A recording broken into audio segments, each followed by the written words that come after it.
بسم الله الرحمن الرحیم. الحمد لله رب العالمین والصلاة والسلام على اشرف الانبیاء والمرسلین سیدنا محمد وعلى آله وصحبه اجمعین الذي ارسله الله بالحق بشيرا ونذيرا وداعيا الى الله باذنه وسراجا منيرا.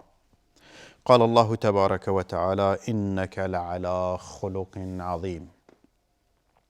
وقال الله تبارك وتعالى والعصر إن الإنسان لفي خسر إلا الذين آمنوا وعملوا الصالحات وتواصوا بالحق وتواصوا بالصبر. با سلام خدمت همه شما بینندگان محترم که از هر جای دنیا بیننده برنامه امروز ما هستید. امیدواریم که این برنامه مورد توجه و پسند شما عزیزان قرار بگیره. قبل از این که مورد توجه و پسند شما باشه، امیدوارم که الله تعالی این را بپسنده و قبول کنه و سبب هدایت و رستگاری من و شما و همه امت اسلامی بگرداند. اللهم آمین. در هفته گذشته، در برنامه گذشته در ارتباط با قرآن و روزه صحبت کرده بودیم و امروز میخواهیم در مورد اخلاق پسندیده صحبت کنیم. ما در ماه مبارک رمضان قرار داریم، ماه صبر، ماه خدا، ماه عبادت، ماه بندگی، ماه اخلاق و ماه خوشرویی. ماهی که ما به وسیله این ماه و اعمال نیکی که در این ماه انجام میدهیم میتونیم لغزش ها و خطاهای 11 ماه گذشته خودمون را پاک کنیم و بشوریم به وسیله توبه، به وسیله عبادت، به وسیله بندگی الله. و می توانیم برای 11 ماه آینده تا ماهی دیگر بیاید و رمضانی دیگر بیاید توشه‌ای برای خودمون جمع کنیم. باور بفرمایید بسیاری از انسانها در رمضان گذشته با ما بودند و امروز در زیر خاک هستند و نمی توانند عبادت کنند. اونها حسرت یک سبحان الله گفتن امروز من و شما را می خورند. یک سجده، حسرت یک سجده من و شما را میخورم.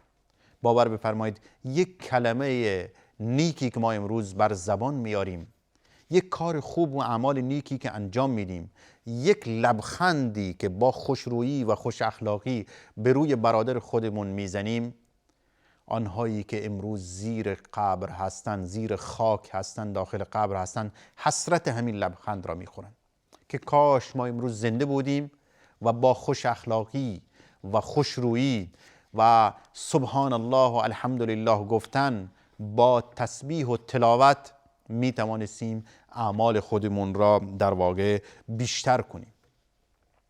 برای همین لازم است ما بیش از بیش قدر این روزها را، این ساعتها را و این ماه مبارک رمضان را بدونیم.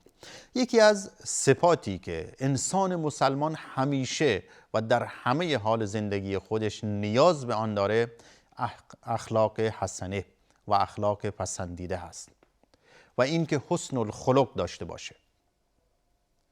این نه تنها در ماه مبارک رمضان بلکه کل زندگی انسان به این نیاز داره، اما در این ماه بیشتر از ماه‌های دیگه به حسن الخلق ما نیاز داریم و یکی از اعمالی است که باید بیشتر از بیش به آن توجه کنیم. حسن الخلق و اخلاق نیک یکی از صفات نیک سلف صالح، پیامبران گذشته، خصوصا رسول الله صلی الله علیه و سلم است. الله تعالی رسول الله صلی الله علیه و سلم را خطاب میکنند که و انک لعلی خلق عظیم، تو دارای اخلاق بسیار پسندیده ای بودی. رسول الله صلی الله علیه و سلم با همین اخلاق زیبای خودش قلب دشمنان را به دست آورد. شما تصور کنید چیزی که الله به اون بگه عظیم چقدر بزرگه. الله به این دنیایی که به نظرش ما و شما چقدر بزرگه، متاع قلیل میگه، هیچ متاع بی ارزش و خیلی کم و اندکی هست. اما در مورد اخلاق رسول الله میگه انک لعلی خلق عظیم، تو بر اخلاق بسیار بلند و بالایی هستید. در روایتی از ام المؤمنین عایشه صدیقه رضی الله تعالی عنها در مورد اخلاق رسول الله صلی الله علیه و سلم سوال شد، فرمود کان خلقه القرآن. اخلاق رسول الله قرآن بود، مثل قرآن دوپایی که داشت راه میرفت. این اخلاق زیبای رسول الله صلی الله علیه و سلم بود و ما که امت رسول الله صلی الله علیه و سلم هستیم و افتخار میکنیم به این که ما امت خاتم النبیین صلی الله علیه و سلم هستیم و حاضریم که جونمون برای رسول الله صلی الله علیه و سلم فدا کنیم، لازم است که اخلاق خودمون را هم زیبا کنیم مثل اخلاق رسول الله صلی الله علیه و سلم. مادر مؤمنان عایشه صدیقه رضی الله تعالی عنها، دختر صدیق اکبر رضی الله تعالی عنه، می‌فرماید که من شنیدم که رسول الله صلی الله علیه و سلم فرمود: مؤمن و مسلمان لیدرک بحسن خلق درجه الصائم والقائم. مؤمن، انسان مؤمن، به وسیله اخلاق خوبی که داره به درجه صائم. صائم به کسی میگن که همیشه روزه باشه. ببینید ما در این ماه مبارک رمضان روزه هستیم، چقدر برای ما سخت میگذره. 12 ساعت روزه هستیم، نه آب میخوریم نه غذا میخوریم. شما تصور کنید کسی که در اکثر روزها در غیر رمضان اکثر روزها روزه باشه، به این میگن صائم. به این نمیگن صائم که مثلا تو ماه 2 روز یا 3 روز روزه باشه یا تو هفته فقط 1 روز 2 روز روزه باشه. به این صائم نمیگن. به صائم به کسی که در اکثر روزها روزه باشه. رسول الله صلی الله علیه و سلم میفرماد انسان به وسیله این اخلاق خوب خودش درجه و پاداش کسی که صائم باشد، همیشه روزه باشد، حاصل میکنه. و القائم، قائم به کسی میگن که در اکثر شبها موفق به خواندن نماز شب و تهجد میشه، به اون میگن قائم اللیل. در این حدیث ام المؤمنین عایشه رضی الله تعالی عنها میگن کسی که اخلاقش خوبه به درجه صائم و قائم میرسه. کسی که شبها عبادت میکنه و روزها روزه است، تنها به وسیله اخلاق. بسیاری از انسان ها هستند که میبینیم ظاهرا خیلی افراد خوبی هستند اما اخلاقشون خوب نیست و این سبب بربادی اعمال اونها میشه که دارن در واقع انجام میدن. در یک روایتی که علامه آلبانی اون را هم صحیح قرار داده، رسول الله صلی الله علیه و سلم میفرماید که ما من شیء فی المیزان اثقل من حسن الخلق. در روز قیامت رسول الله صلی الله علیه و سلم میفرماید هیچ عملی به اندازه خوش اخلاقی وزنی و سنگین نیست و خود همین خوش اخلاقی بقیه اعمال انسان را هم وزنی میکنه. شما تصور کنید مثلا 2 شخص هستن، هر دوتا صدقه میدن، صدقه و عبادت انجام میدن، هر دوتا همون عبادتی که مثلا زید انجام میده همون عبادت را عمرو انجام میده، اما زید با اخلاق و عمرو بی اخلاق. اون عملی که زید با اخلاق انجام میده، همین عمل زید از عمل عمری که انجام داده ولی اخلاق نداشته وزنی تر میشه. نه تنها خود اخلاق وزنش زیاد میشه بلکه اعمال انسان را هم وزنی میکنه و دارای ارزش میکنه. رسول الله صلی الله علیه و سلم چه اخلاق زیبایی داشتن که صحابه را، نه تنها صحابه که کسانی بودند که پروانگان شمع نبوت بودند، بلکه دشمنان خودشون را جذب کردند. در یک حدیثی رسول الله صلی الله علیه و سلم می‌فرمایند که روایت ترمذی هست: ان من احبکم الی و اقربکم منی مجلسا یوم القیامه احاسنکم اخلاقا. می‌فرماید که نزدیکترین شما به من، کسی که از همه بیشتر به من نزدیک است از روی مجلس در روز قیامت، کسی که اخلاقش از همه بیشتر بهتر باشه. یعنی کسی که اخلاقش خوب باشه در قیامت نزدیک با رسول الله صلی الله علیه و سلم است. این از ویژگی های اخلاق نیک است که در روز قیامت ما را به رسول الله صلی الله علیه و سلم نزدیک میکنه. خودمون میدونیم که درجه رسول الله صلی الله علیه و سلم در قیامت چقدر است. ما به رسول الله صلی الله علیه و سلم اگر میخوایم نزدیک بشیم باید اخلاق خودمون را زیبا کنیم و همیشه با برادران خودمون، عزیزان خودمون، کسانی که نزدیک هستند با ما، کسانی که با ما دور هستند، با اخلاق پیش بیاییم. اخلاق پسندیده چیست و به چی گفته میشه اخلاق پسندیده؟ حدیثی که صحیح مسلم روایت کرده، رسول الله صلی الله علیه و سلم میفرماید البر حسن الخلق. نیکی، نیکوکاری اخلاق پسندیده است. و ابن دقیق العید یکی از علما و سلف صالح است، در مورد این فرموده رسول الله صلی الله علیه و سلم، یعنی در توضیح و تفسیر این حدیث رسول الله صلی الله علیه و سلم میفرماید یعنی اخلاق پسندیده از بزرگترین ویژگی های نیکوکاری است. اخلاق پسندیده از بزرگترین ویژگی های نیکوکاری است. حسن بصری رحمت الله علیه میگویند که اخلاق نیکو یعنی انجام کارهای نیک و خودداری از اذیت و آزار دیگران و گشاده رویی. 3 نکته گفتن اینجا: انجام کارهای نیک، خودداری از آزار و اذیت و گشاده رویی، یعنی با هر کسی که پیش میایی با لبخند، با خوشی پیش بیا، نه اینکه هر کس رو ببینی باش اخم کنی و با تندی باهاش برخورد کنید.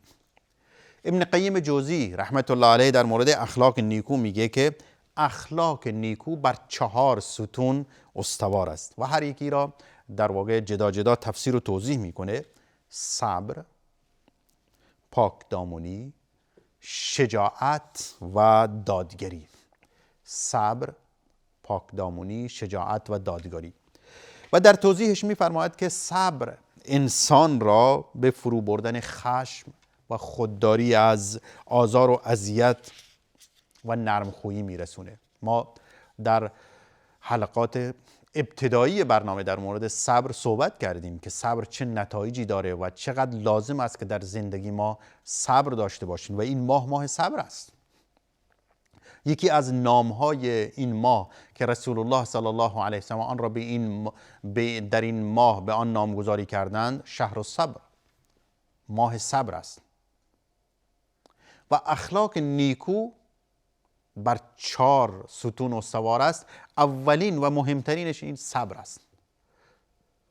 و حتی اگر اون طرف بهت بد گفت یا چیزی و جمله‌ای گفت که شما دوست نداشتی و به خشمت آورد، شما باید صبر کنی و خشم خود را فرو ببری و عجله نکنی.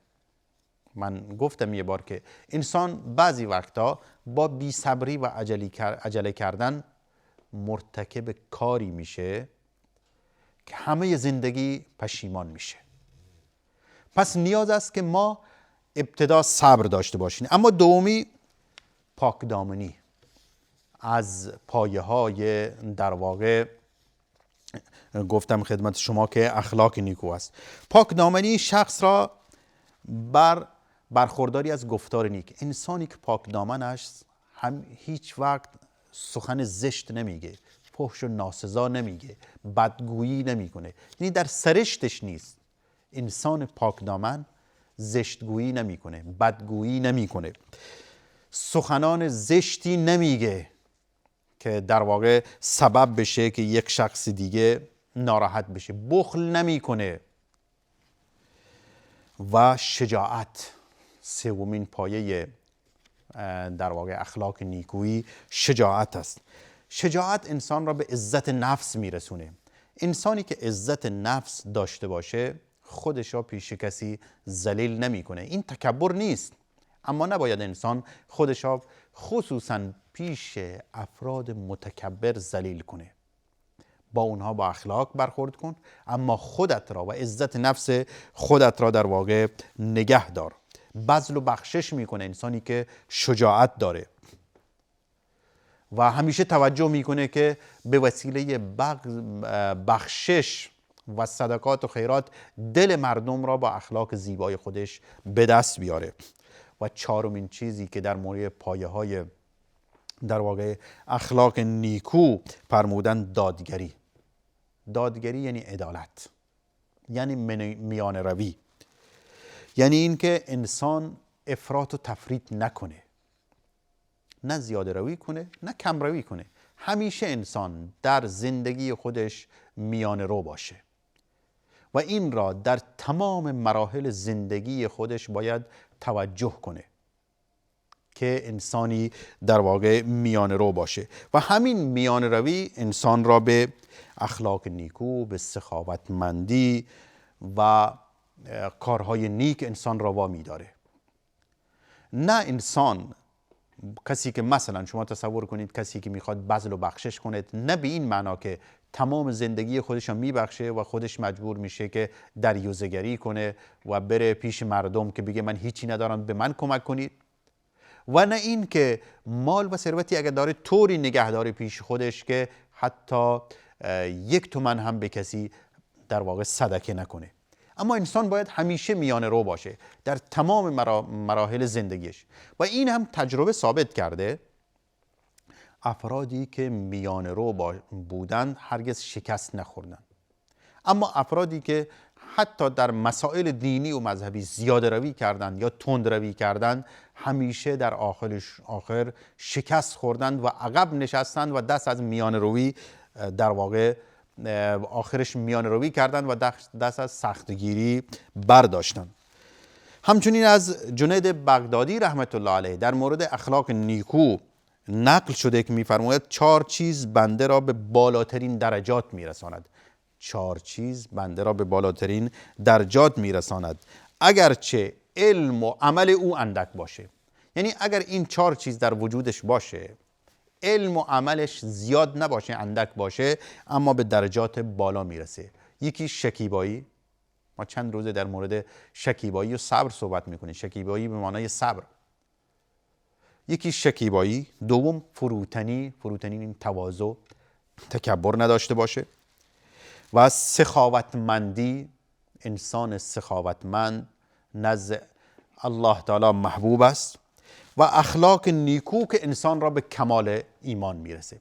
یعنی شخصی که این صفتها را داشته باشه به اخلاق نیکو میرسه و نزد الله تعالی محبوب میشه. اخلاق نیکو یک صفت بسیار بالایی است و نشانه ایمان است اخلاق نیکو و ما لازم است که باید اخلاق نیکو داشته باشیم تا به وسیله اخلاق نیکو بتوانیم به خودمون، خانوادهمون، دین و مذهبمون و سرزمینمون خدمت کنیم. وقت برنامه به پایان رسیده. تا برنامه دیگر همه شما را به خداوند منان میسپارم. السلام علیکم و رحمت الله و برکاته.